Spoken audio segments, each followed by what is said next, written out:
ধৈর্য।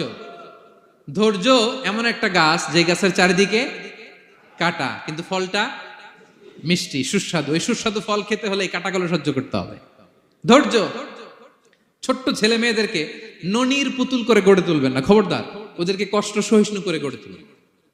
আপনি থাকতেই কষ্ট করা শিখান, তার জীবনটা স্মুথ হবে, তার ক্যারিয়ারটা ব্রাইট হবে, তার ভবিষ্যৎটা সুন্দর হবে। ছেলেমেয়েরা কিছু চাইলেই সাথে সাথে দিবেন না। অনেক বাবা মা আছে এত আদর করে, এত বেশি আহ্লাদ করে, যা চায় তাই দেয়, পরে হিতে বিপরীত হয়, ঠিক কিনা? ছেলে মেয়েকে অভাব শেখান, ছেলে মেয়েকে কষ্ট শেখান, ওদেরকে সংগ্রাম শেখান, প্রতিকূল পরিবেশে কি করে টিকে থাকতে হয় এটার সবক শেখান। সেদিন লোকমান তাই করলেন, ছেলের সবর শিখাইলেন যে বাবা ধৈর্য ধারণ করো, আতঙ্কিত হবা না। জীবন এটা সহজ নয়, জীবন চলার পথ সহজ নয়, এটাকে সহজ করে নিতে হয়। কখনো সবর করে, কখনো ক্ষমা করে, কখনো অন্যকে ইগনোর করে, কখনো দোয়া করে, কখনো আল্লাহর উপর তাওয়াক্কুল করে, ঠিক কিনা?